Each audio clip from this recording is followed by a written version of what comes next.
ओम सद्गुरु प्रसाद। यहाँ तक जब तक स्थिति नहीं बनी है तब तक कठिन पुरुषार्थ करना है कि मेरी देह और आत्मा अलग हो जाए। परमात्मा का लाइटेड स्वरूप हमेशा मेरे को दर्शन दे। भगवान प्रकट हो सकता है पर वो अपनी इच्छा को खत्म करे ना। उसकी इच्छा के विपरीत कोई चलता है तो दुखी होता है। तुम नौकर को बोलते हो जल्दी आओ, वो देर से आता है तो तुमको दुख होता है। या बच्चे के लिए चाहेंगे कि ये पढ़े, वो मोबाइल देखेगा तो हम दुखी होंगे। तो दुख सुख में हम खड़े ही खड़े हैं ना। जो उसका जीवन है भगवान को अर्पण कर दो। बोलो भगवान तू समझ मैं दुखी क्यों हूँ। मेरी सारी चिंताएं भगवान की हो चुकी हैं। मेरी मुक्ति की चिंता भी भगवान को लगी पड़ी है। अगर मैं चिंता करूंगा तो भी मुक्त नहीं हो सकूंगा।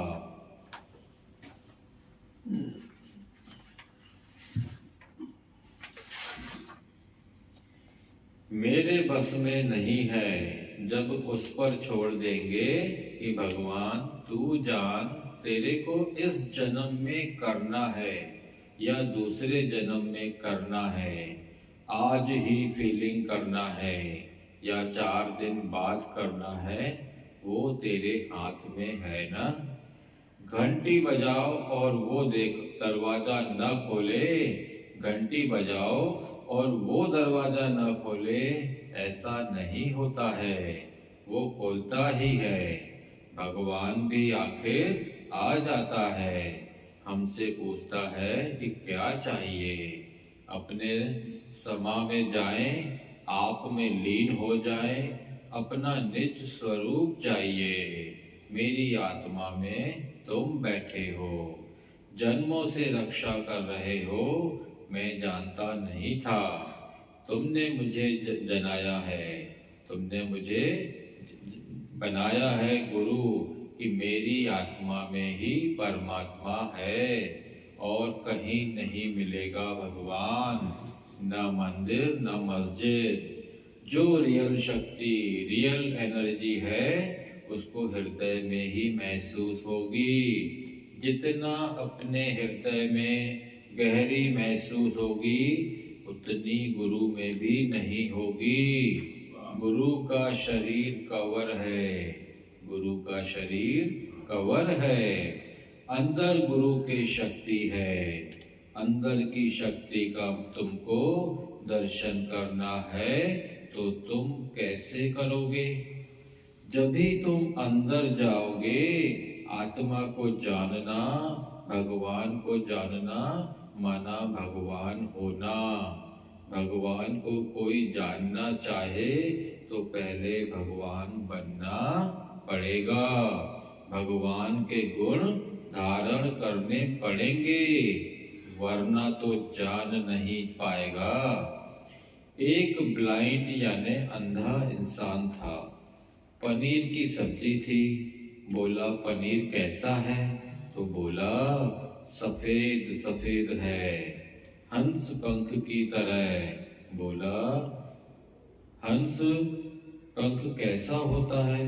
तो बोला मुड़े हुए हाथ के जैसा। तो उसने समझा पनीर माना मुड़ा हुआ हाथ। ऐसे कोई तुमको बोलेगा भगवान ऐसा है, भगवान लाइट है, भगवान ऐसा है और भगवान ऐसा है। संसार में आज तक भगवान का वर्णन कोई शास्त्र कोई गुरु भी नहीं कर सकता है।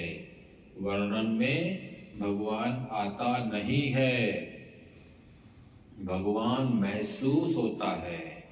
बच्चे को भी भगवान महसूस होता है। भगवान है ये तो सब जानते हैं, पर हर एक को अपनी हस्ती भी है कि मैं भी कुछ हूँ, पर ज्ञान बोलता है मैं कुछ नहीं हूँ। सब में भगवान है, सब में कृष्ण है, सब में नारायण है। पहचान सके तो पहचान, घट घट में बसे भगवान। जब भी अपना ईगो खत्म करेंगे तभी जान सकेंगे उसमें डूबना पड़ता है। एक नमक की पुड़िया सागर का अंत पाने गई, आखिर सागर में डूब गई। उसकी हस्ती रहेगी क्या? सागर में जाके सागर का रूप बन गई ना।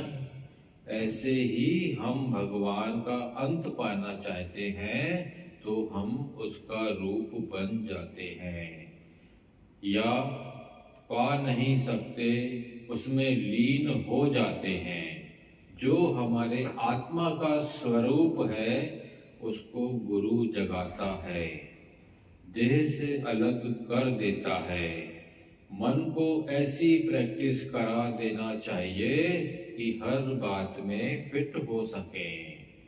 पहले हर बात में बोलो इसमें भी भलाई है।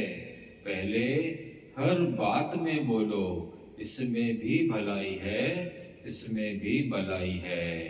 फिर बड़ी बात में भी लगेगा भलाई ही तो है।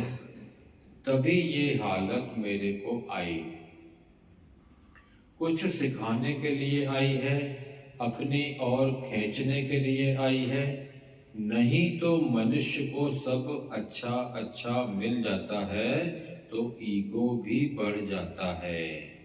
जब कुछ ऐसी बात आती है तो ईगो थोड़ा नीचे आता है, आपे ही निकलता है कि भगवान आप ही निकालो, भगवान प्लीज हेल्प मी, भगवान प्लीज मेरी मदद कीजिए, मदद कीजिए। हमारी बात सुनकर हमारी हेल्प करेगा। आप मुझे चलाओ, सब में भगवान देखकर बात करें, प्रेयर करें, प्रेयर लिखें। यदि प्रेयर नहीं कर सकते हैं तो थोड़ा देर प्राणायाम करें या सुदर्शन क्रिया करें। करने से मन शांत हो जाएगा और क्रोध नहीं आएगा, प्रकृति ठीक बनेगी, मनुष्य को सबके लिए प्यार भी आएगा।